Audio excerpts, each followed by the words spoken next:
င်္ဂလာပါရှင်မန္တလေးခေတ်သစ်သတင်းဌာနကနေသတင်းများကိုတင်ဆက်ပေးသွားမှာဖြစ်ပါတယ်အခုပထမဆုံးတင်ဆက်ပေးမယ့်သတင်းကတော့စစ်တပ်တွင်တိုင်းမှုအစင်မှညွှန်ကြားရေးမှုတပ်မမှုကပ္ပစဆက်ယုံမှုများအထိယာရုအပြောင်းလဲများစွာကိုလူသစ်များဖြင့်အစားထိုးသွေးတစ်လောင်ရန်ရှိနေပြီးအမတ်6စစ်စင်ရေးအထူးဖွဲ့ကိုဖျက်သိမ်းနေဆိုတဲ့သတင်းကိုတင်ဆက်ပေးသွားမှာဖြစ်ပါတယ်အကြံဖတ်စစ်တပ်အတွင်တိုင်းမှုအစင်မှလက်ယုံတက်နှင့်စစ်ယုံညွှန်ကြားရေးမှုများတပ်မမှုများနှင့်ကပ္ပစဆက်ယုံမှုများအထိယာရုနေရာများစွာကိုလူသစ်များဖြင့်သွေးတစ်လောင်အပြောင်းလဲလုပ်ရန်ရှိနေကြောင်းဒီပြည်တော်စစ်ဖက်သတင်းရင်းမြစ်နှင့် CDM ဗိုလ်ကြီးစင်ရော်ကပြောဆိုပါတယ်မယောင်လိုင်ကလာမီဒီဇင်ဘာလရွေးကောက်ပွဲမတိုင်မီစစ်တပ်ထိပ်ပိုင်းဗိုလ်ချုပ်ကြီးတချို့ဒုတိယဗိုလ်ချုပ်ကြီးများကိုရွေးကောက်ပွဲဝင်ရန်ကျန်းဖော်ပါတီတို့ပြောင်းရွှေ့ခြင်းနဲ့အရန်အင်အားတို့ပို့ဆောင်ခြင်းများလှုံ့ဆော်လာပြီးနောက်လွတ်လပ်သွားသောနေရာများတွင်သွေးတစ်လောင်သည့်အနေဖြင့်အရာရှိသည့်များကိုယာတူးတိုးပေးကခန့်အပ်လာကြောင်းသိရှိရပါတယ်။ရှေ့ကယထာတွဲတွေဖဲတော့နောက်ကယထာတွဲတွေကရှေ့ကိုရောက်လာတယ်။အငယ်ပိုင်းတွေကိုယာတူးတိုးတွေပေးဖို့အတွက်တန်းစီတာတွေကိုရေးရာဇဝင်စီစစ်တာတွေတောက်လျှောက်လုပ်နေတယ်။တိုင်းမှုအဆင့်ကနေလက်ယုံတက်ညှို့မှုတွေတက်မှမှုတွေကပ္ပစဆက်ယုံမှုတွေအပြောင်းလဲတွေအများကြီးဖြစ်နေတယ်ဟုနေပြည်တော်စစ်ဖက်သတင်းရင်းမြစ်ကပြောဆိုပါတယ်။ CDM ဗိုလ်ကြီးစင်ရော်ကလည်းစစ်တပ်အတွင်အပြောင်းလဲများဇက်တိုက်လုပ်ရန်ပြင်ဆင်နေပြီးရွေးကောက်ပွဲမတိုင်မီမှာရွေးကောက်ပွဲပြီးကမှအစိုးရတစ်ပေါ်ထွန်းသည့်အထိသွေးတစ်လောင်သည့်အနေဖြင့်အရာရှိများစွာထွက်ပေါ်လာမည်ဖြစ်ကြောင်းသုံးသပ်ပြောဆိုပါတယ်။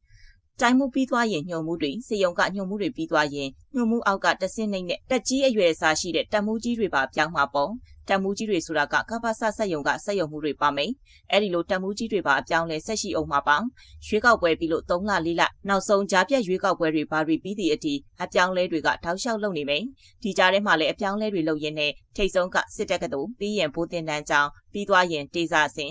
်ကျောင်း3ကျောင်းပြိုင်ကြမဲ့အနေအထားမျိုးရှိတယ်ရွေးကောက်ပွဲပြီးသည့်အထိအပြောင်းလဲတွေကတော့သူ့လူကိုလူတွေနဲ့ပြန်ဆွဲတင်တဲ့ကာလဖြစ်မှာမင်းအောင်လှိုင်ယူနီဖောင်းချွတ်သွားပြီဆိုရင်လည်းပြန်ပြိုင်ကြမဲ့အနေအထားဖြစ်လာအောင်မှာပါဟု CDM ဗိုလ်ကြီးစင်ရော်ကသုံးသပ်ပြောဆိုပါတယ်။အခြားတစ်ဖက်တွင်လည်းစစ်တပ်ကအမှတ်6စစ်စင်ရေးအထူးဖွဲ့ကိုဖျက်သိမ်းလိုက်ကြောင်းရဲစစ်စင်ရေးအထူးဖွဲ့မှာ2009ခုနှစ်တွင်အာဏာရှင်ဟောင်းတန်းရွှေကဖွဲ့စည်းခဲ့ခြင်းဖြစ်ပြီးမင်းအောင်လှိုင်ကဖျက်သိမ်းလိုက်ခြင်းဖြစ်ကြောင်းသိရပါတယ်။ကစထ6ကဖြုတ်ပစ်လိုက်တယ်။ပြောရမယ်ဆိုရင်တိုင်းမှုတွေရဲ့အထက်မှာအရင်ကနေရာပေးလို့ရအောင်ဖွဲ့စည်းပုံပေးလို့ရအောင်ကစထမှုဆိုပြီးလောက်တာပထမတုန်းက9ခုပဲရှိတာနောက်မှကစထ6ဆိုပြီးလောက်တာအဲ့ဒီကစထ6ကလည်းနေပြည်တော်တိုင်းစစ်ဌာနချုပ်တစ်ခုကိုပဲစီမံခုတ်ခဲ့တာပါတိုင်းတစ်ခုတည်းကိုကစထမှုတယောက်ဖြစ်နေတ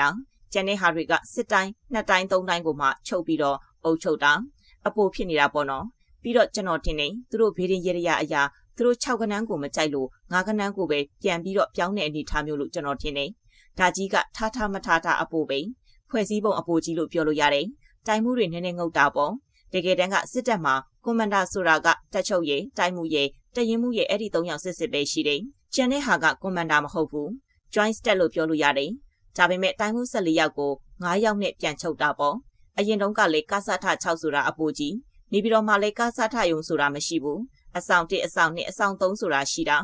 ကစထမှုတွေရုံးထိုင်တာကလည်းအဆောင်1လို့ခေါ်တဲ့မင်းအောင်လှိုင်တို့စိုးဝင်းတို့ထိုင်တဲ့ရုံးမှာပဲကစထမှုတွေကထိုင်ကြတာပဲတကယ်တမ်းတော့ကစထ6ဆိုတာအပိုပါပဲတိုင်းမှုလုပ်ပိုင်ခွင့်လေသူတို့မှဘာမှထူးပြီးမရှိဘူးအပွင့်ပို့ပေးထားတာပဲတကယ်တမ်းနေပြီးတော့တိုင်းမှာတိုင်းမှုဆိုတာတော့မှကျွန်တော်တို့ပြောရမယ်ဆိုရင်အရက်စကားနဲ့ပြောရရင်ဥက္ကဋ္ဌရှိတဲ့ရက်ကွက်မှာ10အိမ်ကောင်းလုပ်ရတာပေါ့သူ့အတွက်ရုံးခန်းတက်တာဖွင့်ပေးထားတာလုပ်ပိုင်ခွင့်မရှိပါဘူးဟု CDM ဗိုလ်ကြီးစင်ရော်ကရှင်းပြပါတယ်ထို့ပြင်စစ်တပ်အတွင်ရွေးကောက်ပွဲမတိုင်မီကကနာကောင်စီညွှန်ကြားလွှာဖြင့်ဗိုလ်မှူးချုပ်အဆင့်မှဒုတိယဗိုလ်မှူးကြီးအဆင့်အထိအငိမ့်စာပေးပြီးအရာရှိတချို့လည်းရှိနေပြီးအဆိုပါအရာရှိကြီးများကိုတန်အမတ်တို့မဟုတ်အရက်ဖက်ဝင်ကြီးဌာနများတို့ကူးပြောင်းလိုခြင်းရှိမရှိခေါ်ယူမေးမြန်းမှုများလည်းရှိနေကြောင်းသိရပါတယ်။ဆက်လက်ပြီး ARSA ကိုထောက်ပံ့နေတဲ့ BGB ကအရာရှိတချို့ကိုအရေးယူပြီးနှစ်ဖက်ပြည်လဲစေမီနီလန်းများရှာဖွေရန်ဘင်္ဂလားဒေ့ရှ်ကို AA တိုက်တွန်းနေဆိုတဲ့သတင်းကိုတင်ဆက်ပြီးတော့မှာဖြစ်ပါတယ်။ ARSA ကိုထောက်ပံ့ပေးနေတဲ့ဘင်္ဂလားဒေ့ရှ်နယ်ခြားဆောင်တပ်ဖွဲ့ BGBE အရာရှိအချို့ကိုအရေးယူကနှစ်ဖက်ပြည်လဲစေမီနီလန်းများရှာဖွေရန်ဘင်္ဂလားဒေ့ရှ်အစိုးရကိုအာရကတပ်တော် AA တိုက်တွန်းခဲ့ကြောင်းသိရပါတယ်။ယခုရက်ပိုင်းအတွင်းအဆလမ်မစ်အစွန်းရောက်အဖွဲ့ ARSA ကအကြမ်းဖက်တိုက်ခိုက်မှုများနှင့်ပတ်သက်ပြီး AA ကယမန်နေ့စက်တင်ဘာ29ရက်ကထုတ်ပြန်သည့်ထုတ်ပြန်ချက်၌အထက်ပါအတိုင်းတောင်းဆိုထားခြင်းဖြစ်ပါတယ်။ပြီးခဲ့တဲ့စက်တင်ဘာ16ရက်မှစတင်က ARSA အဖွဲ့သည်မောင်တော်မြို့နယ်မြောက်ပိုင်းနေဆက်မှတ်တိုင်များမှာ AA တပ်စခန်းများကိုသိမ်းပိုက်ရယူရန်အတွက်စိတ်ဝင်ထိုးဖောက်ခြင်းဘင်္ဂလားဒေ့ရှ်အချမ်းမှနှောက်ယှက်ပစ်ခတ်ခြင်းခြုံခိုတိုက်ခိုက်ရန်စီစဉ်ထားခြင်းဒရုန်းဖြင့်ကင်းထောက်ခြင်းစစ်ကူလာမီနေရာအချို့၌ ဖြတ်တောက်ပိတ်ဆို့ထားခြင်းတို့ပါဝင်သည့်စက္ကန့်သိန်းရဲ့ရည်ရွယ်ထားသည့်တိုက်ခိုက်မှုမျိုးပြုလုပ်မည်အရေးအယောင်ကိုဇက်တိုက်တွေးလာရသည်ဟုထုတ်ပြန်ချက်တွင်ဖော်ပြထားပါသည်ထို့ပြင် ARSA, RSO အဖွဲ့တို့သည်ဘင်္ဂလားဒေ့ရှ်နိုင်ငံ၌အခြေစိုက်ပြီးစစ်ကော်မရှင်နှင့်အနီးကပ်ပူးပေါင်းကာနယ်စပ်လုံခြုံရေးစခန်းများကိုတိုက်ခိုက်လျက်ရှိသည့်အပြင်စစ်ကော်မရှင်ကရင်းဖွဲ့များကိုလက်နက်ခဲယမ်းထောက်ပံ့ခြင်းများဇက်တိုက်ပြုလုပ်နေသည်ဟု AA ကပြောပါသည်ဆက်လက်ပြီးစက်တင်ဘာ16ရက်က ARSA အဖွဲ့သည် .601 စက္ကန့်ကိုစတင်တိုက်ခိုက်ခဲ့ပြီးဒုတိယနေ့၌စက္ကန့်၏ပထမအဆင့်ရှိအသုံးမပြုသောအဆောင်ပြက်များကိုအင်အားအနည်းငယ်ဖြင့်ကိတ္တဝင်ရောက်နိုင်ခဲ့တော်လဲတံပြန်ထိုးစီခုခံစစ်များနှင့်အတူ AA ဘက်ကစစ်ကူများရောက်ရှိလာချိန် ARSA တပ်ဖွဲ့ဝင်များသည်ဘင်္ဂလားဒေ့ရှ်နိုင်ငံနှင့်အာရကဒေသအတွင်းသို့ထွက်ပြေးသွားကြောင်းသိရပါသည်စက်တင်ဘာတတိယပတ်မှလက်ရှိတိုက်ပွဲဖြစ်ပွားခဲ့ချိန်အတွင်း AA နှင့် ARSA တို့ထိတွေ့တိုက်ပွဲ12ကြိမ်ရှိခဲ့ပြီး ARSA တပ်ဖွဲ့ဝင်အလောင်းအချို့နှင့်စစ်သုံးဆောင်ပစ္စည်းများကိုတင်စီရမိခဲ့ကြောင်း ARSA အဖွဲ့ကိုဘင်္ဂလားဒေ့ရှ်နယ်ခြားစောင့်တပ် BGPE အရာရှိအချို့ကအားပေးထောက်ခံမှုများနှင့်ကူညီမှုများရှိနေသည့်အပြင် BGP စခန်းအနီး၌ပင် ARSA စခန်းအချို့အခိုင်အမာတပ်ဆွဲထားသည်ဟု AA ကထောက်ပြထားသည်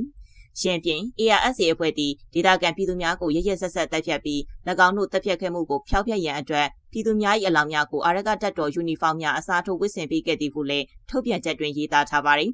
ထိုကဲ့သို့ဖြစ်စဉ်များကြောင့် ARSA ကိုထောက်ခံအားပေးနေတဲ့ BGP မှာအရာရှိအချို့နှင့်အားပေးထောက်ခံသူများကိုဘင်္ဂလားဒေ့ရှ်အစိုးရကအမြန်ဆုံးထုတ်ဖော်အရေးယူသင့်ပြီးအရေးမယူဘဲလွှတ်ပေးထားမည်ဆိုပါကနှစ်ဖက်နယ်ဆက်တည်ငြိမ်ရေးလုံခြုံရေးနှင့်ဆက်ဆံရေးတို့ကိုထိခိုက်စေနိုင်သည်ဟု AA ကအတည်ပြုထားပါသည်ဘင်္ဂလားဒေ့ရှ်နယ်စပ်၌တကြော့ပြန်စခန်းထလာသည့် ARSA, RSO အဖွဲ့သည်အာရကဒေသတွင်းနှင့်ပြည်သူလူထု၏လုံခြုံရေးကိုဓာတ်ရိုက်ချင်းချောက်စေသည့်သာမကနိုင်ငံခြားရင်းနှီးမြှုပ်နှံမှုများလာရောက်ရင်းနှီးမြှုပ်နှံသည့်နိုင်ငံခြားသားများ၏လုံခြုံရေးနှင့်အသက်အန္တရာယ်ကိုပါသွေးဝိုက်ချင်းချောက်ရာရောက်နေသောကြောင့်နိုင်ငံတကာအတိုင်းအဝိုင်းများအနေဖြင့်စောင့်ကြည့်ထိန်းသိမ်းပေးရန်လိုကောင်ဘင်္ဂလားဒေ့ရှ်အစိုးရကမိမိတို့အဖွဲ့အစည်းအကြားနှစ်ဖက်ပြည်လေစီရန်နီလန်းများအမြန်ဆုံးရှာဖွေပြီးနှစ်ဖက်ပူးပေါင်းဆောင်ရွက်မှုမျိုးကိုသာဦးစားပေးလှုပ်ဆောင်သင့်သည်ဟု AA ကဘင်္ဂလားဒေ့ရှ်အစိုးရကိုအကြံပြုထားပါတယ်ကျမရဲ့တင်ဆက်မှုကိုဒီမှာပဲရနာခွင့်ပြုပါရှင်အားလုံးပဲရှင်လန်းချမ်းမြေ့ကြပါစေရှင်